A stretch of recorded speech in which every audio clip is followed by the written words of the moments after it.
Open set அப்படின்னா என்னென்னு பாருங்கள். Let X comma tau be a topological space. X comma டவுங்கிறது டோபாலஜிக்கல் ஸ்பேஸ்.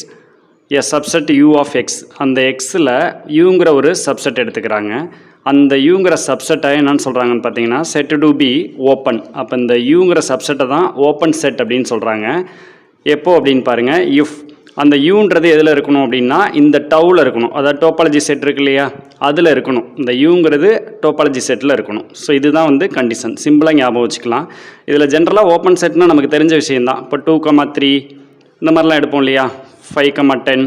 ஸோ இந்த மாதிரிலாம் எடுக்கக்கூடியது தான் வந்து ஓப்பன் செட் அப்படின்னு சொல்லுவோம். ஓகேங்களா. இதுக்கு இன்னொரு டெஃபினேஷனும் வரும். ரியலில் பார்த்தீங்கன்னா இன்னொரு டெஃபினேஷன் சொல்லுவோம். அதாவது ஒரு செட்டை வந்து ஓப்பன் செட் அப்படின்னு சொல்லணும் அப்படின்னா, இப்போ யூங்கிறத வந்து நான் ஓப்பன் செட் அப்படின்னு சொல்லணும் அப்படின்னா அந்த யூவோட காம்ப்ளிமெண்ட் எடுப்போம் இல்லையா, யூ டேஷ் அப்படின்னு சொல்லுவோம். அப்படி இல்லைன்னா ஹோல் செட்லேருந்து என்ன பண்ணுவோம், அந்த யூவை சப்ராக்ட் பண்ணுவோம். அதாவது யூ டேஷ் அப்படின்னு சொல்லுவோம். சரிங்களா.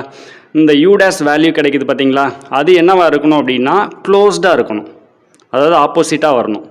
ஸோ இந்த மாதிரியும் டெஃபினேஷன் சொல்லலாம். ஓகே, யூங்கிற ஒரு சப்செட் இருக்குது, அதை ஓப்பன் அப்படின்னு சொல்லணுன்னா அது யூங்கிற அந்த சப்செட்டோட காம்ப்ளிமெண்ட் எடுத்துக்கிறோம். அந்த காம்ப்ளிமெண்ட் என்னவாக இருக்கணும்னா க்ளோஸ்டாக இருக்கணும். சரிங்களா.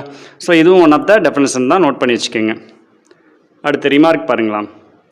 By and X are always open in any topological space. இதெல்லாம் வந்து இம்பார்ட்டன்ட் பாயிண்ட்.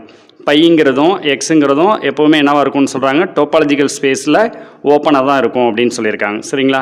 அதே மாதிரி க்ளோஸ்டு அப்படிங்கிற அந்த டாபிக் வரும்போது இந்த பையெல்லாம் பார்த்தீங்கன்னாக்க க்ளோஸ்ட்லேயும் வரும். சரிங்களா. ரெண்டுலேயுமே வர மாதிரி இருக்கும். ஸோ அதனால் அதையுமே நோட் பண்ணி வச்சுக்கோங்க.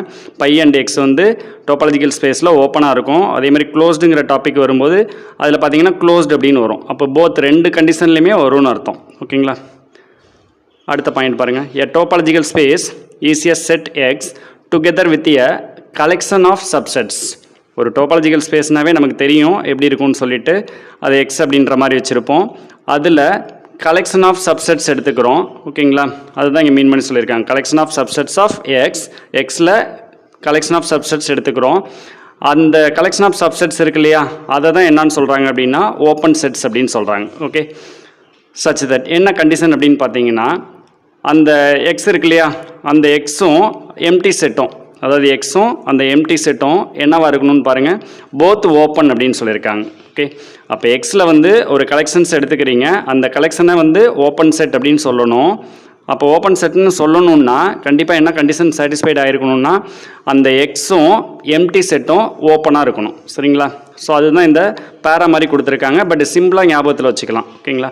அண்டு சச் தட் இதை வச்சு இன்னொன்று சொல்கிறாங்க பாருங்கள், ஆர்பிட்ரரி யூனியன் பண்ணுறீங்க. So arbitrary union of open sets. Arbitrary union of open sets, அதாவது ஓப்பன் செட்ஸ் எடுத்து அது எல்லாத்தையும் யூனியன் பண்ணுறீங்க. பண்ணிங்க அப்படின்னா கண்டிப்பாக கிடைக்கக்கூடிய ஆன்சர் என்னவாக இருக்கணும், ஓப்பன் செட்டாக தான் இருக்கணும். இது ஒரு கண்டிஷன். அதே மாதிரி ஃபைனைட் இன்டர்செக்ஷன் பண்ணுறீங்க. சரிங்களா. இன்டர்செக்ஷன் பண்ணிங்க அப்படின்னா யாரை எடுத்து, ஃபைனைட் இன்டர்செக்ஷன் பண்ணணும், ஓப்பன் செட்ஸ் எடுத்து தான். சரிங்களா. கிடைக்கக்கூடிய ஆன்சர் என்னவாக இருக்கணும்னா ஓப்பன் செட்டாக தான் இருக்கணும். ஓகே, அப்போ இதிலே 3 கண்டிஷன் வந்துருச்சு. ஒரு டோபாலஜிக்கல் ஸ்பேஸில் இருக்கக்கூடிய ஒரு கலெக்ஷன் ஆஃப் சப்செட்ஸை வந்து நம்ம ஓப்பன் செட்னு சொல்லணும் அப்படின்னா பையும் எக்ஸும் ஓப்பனாக இருக்கணும். அதே மாதிரி arbitrary union of open sets வந்து ஓப்பனாக இருக்கணும். அதே மாதிரி finite intersection of open sets வந்து ஓப்பனாக இருக்கணும். ஸோ 3 கண்டிஷனாக சொல்லியிருக்காங்க, ஞாபகத்தில் வச்சுக்கோங்க. எக்ஸாம்பிள்ஸ் பாருங்கள். First one, let X be any set. எக்ஸுங்கிறது ஏதோ ஒரு செட் அப்படின்னு சொல்லிட்டாங்க. அப்போ இதுதான் வந்து பெரிய செட்டு மாதிரி வச்சுக்கணும். Let tau equal to script P அப்படின்னு சொல்லுவோம். அதை வந்து ஸ்கிரிப்ட் பி ஆஃப் எக்ஸுன்ற மாதிரி கன்சிடர் பண்ணிக்கிறாங்க. இது எதுக்கு ஈக்குவல்னா டவுக்கு ஈக்குவல் தான். ஓகேங்களா. அப்போ டவ் வேணாலும் யூஸ் பண்ணிக்கலாம், இல்லை ஸ்கிரிப்ட் பி ஆஃப் எக்ஸுன்ற மாதிரி வேணாலும் யூஸ் பண்ணிக்கலாம். இதெல்லாம் ஜஸ்ட்டு லெட்டர் டினோட்டட் தான். சரிங்களா. ஸோ இந்த மாதிரி எடுத்துக்கிறாங்க. அப்போ டவுன்னு ஒன்று எடுத்துக்கிறாங்க, எக்ஸ்ன்னு ஒரு செட் எடுத்துக்கிறாங்க. Tau is the collection of all subsets of X. அப்போ ஸ்கிரிப்ட் பி ஆஃப் எக்ஸ்னாலும் டவுனாலும் ஒன்று தான், ஈக்குவல் தான். சரிங்களா. அந்த டவ் என்னன்னு சொல்கிறாங்கன்னு பாருங்கள், collection of all subsets of X. ஏற்கனவே எழுதி காமிச்சிருந்தேன் இல்லையா டெஃபினேஷன்லேயே, டவ் ஈக்குவல் டு மொத்தம் 2^3 போட்டோம்னா 8 வரும்னு சொல்லியிருந்தோம். அந்த சப்செட்ஸ் எடுத்து எழுதும்போது 8 வரும்னு சொன்னோம் இல்லையா, அந்த 8ஐயும் வந்து இன்க்ளூட் பண்ணியிருக்கோம். அதுதான் யார் அப்படின்னு பார்த்தீங்கன்னா டவ். ஓகேங்களா.